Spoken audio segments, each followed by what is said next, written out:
When Neil Young began dating Daryl Hannah shortly after the end of his 36-year marriage, his former bandmate David Crosby spoke out and summed up what he thought about the actress with 3 absolutely brutal words.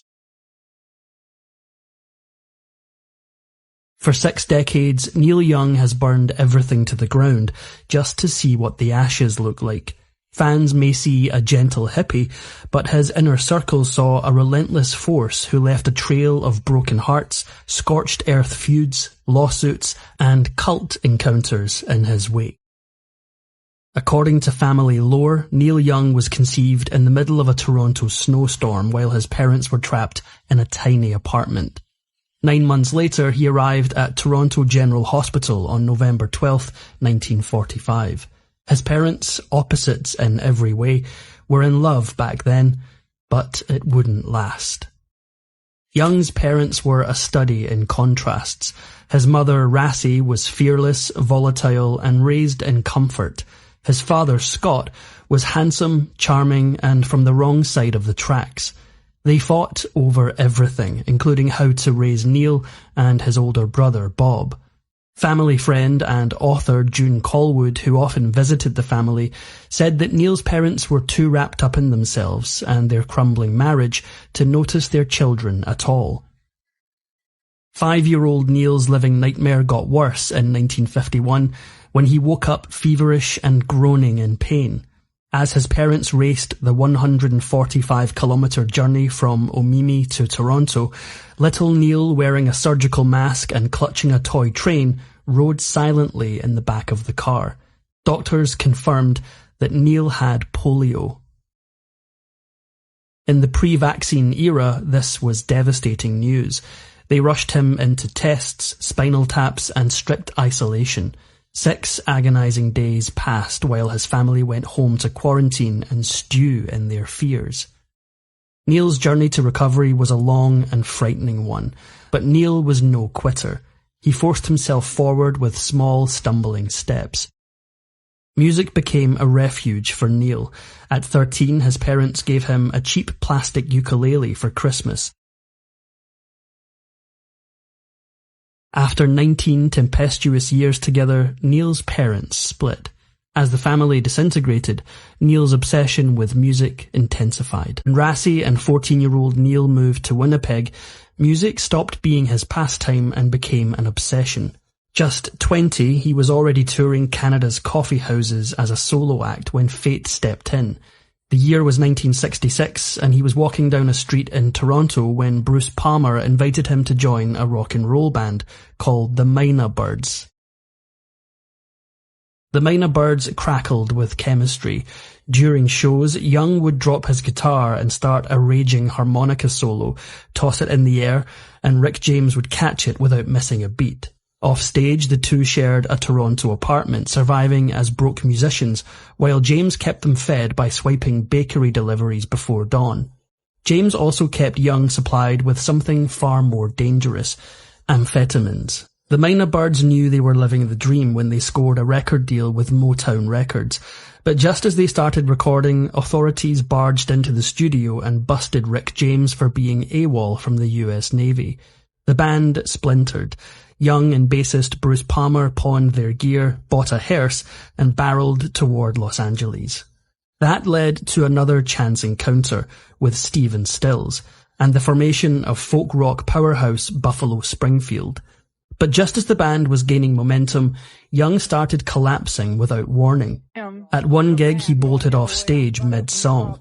Stills chased him into the parking lot, where Young lay across the hood of a Corvette, thrashing uncontrollably. A nurse thrust her fingers into his mouth to stop him swallowing his tongue. He was later diagnosed with epilepsy, kept private until a 1975 Rolling Stone interview. Young's brushes with danger weren't over. Not only were he and Charles Manson birthday twins, they were also pals. Introduced by Beach Boys drummer Dennis Wilson in 1968, Young found Manson's raw, unpredictable creativity fascinating. At the time, Manson was just another musician. Within months, he would become the infamous helter-skelter cult leader responsible for horrors that shocked the world. They hung out at Dennis Wilson's Sunset Boulevard house, where Manson made up songs on the spot as Young played along. Young gifted him a motorcycle and tried to get him a record deal, telling Warner Brothers, "This guy is unbelievable." Young was right, but not in the way he thought. In 1968, Young married his first wife, Susan Acevedo, 12 years his senior. Friends described her as tough, brilliant, strong-willed, and overpowering. Acevedo ran a tight ship at home and put Young on a healthy diet to help manage his epilepsy and banned his mother from visiting. The marriage lasted just 2 years. After Buffalo Springfield split in 1968, Young didn't pause. He started Crazy Horse. In 1969, they recorded Everybody Knows This Is Nowhere in just 2 weeks. Young wrote Cinnamon Girl, Cowgirl in the Sand, and Down by the River while bedridden and burning up with a 102 degrees fever. His career took off with that album, Deja Vu with Crosby, Stills and Nash, and his solo After the Gold Rush. Neil Young was never a people pleaser, and he certainly didn't shy away from hot takes. In 1970, after seeing shocking images from Kent State where the National Guard opened fire on student protesters, Young retreated to the woods with his guitar. Just an hour later, he emerged with Ohio, one of music's most enduring protest anthems. It was the first sign that activism would become part of Young's DNA. Next song is a song I wrote about an old man I know. Young's success put a strain on his marriage, but he didn't stay single for long. After watching the 1970 film Diary of a Mad Housewife, Young fell hard for Carrie Snodgrass, the titular housewife. When he found out she was appearing in a play in LA, he got one of his roadies to drop off a note backstage that said, "Call Neil Young." Snodgrass later said, "I didn't know Neil Young from Neil Diamond." Her roommate set her straight and put her on the road to true love. Their first date was unconventional. Snodgrass arrived at the Chateau Marmont to find Young stranded in bed with crippling back pain. The injury came from an accident that Neil had had while renovating his new ranch, and it left him barely able to move. The very next day, Young was in the hospital, but Snodgrass didn't run. She showed up unfazed that Young was wearing an old-fashioned lace-up brace with metal bars digging into his hips. My choice was being an actress or nurse, so Neil was right up my alley. I fell in love with Neil's pain. At first, what looked like a major setback soon became a creative pivot that would launch him into a whole new stratosphere. Unable to stand and shred his guitar, Young had no choice but to slow down, and from that fragile state came Harvest in 1972. It became a chart-topping smash and remains his best-selling album, but success unsettled him. He wrote that Harvest put me in the middle of the road.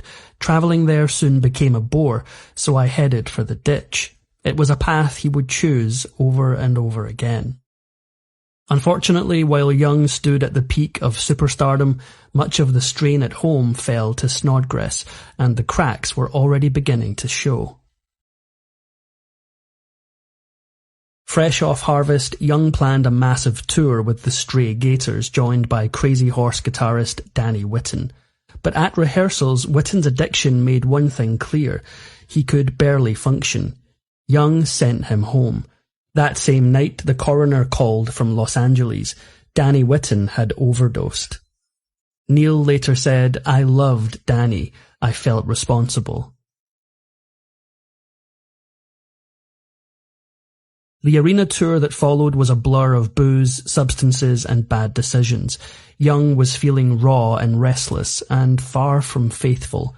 He'd already written Motion Pictures, a breakup song about ending it with Snodgrass, before he even found out about her own affairs. Life imitated art.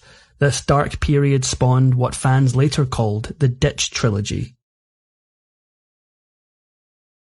In 1974, Young met Peggy, a waitress living in a tent with her dog. By 1978, they had 2 kids. Ben, born with cerebral palsy, and Amber Jean, who has epilepsy like her father.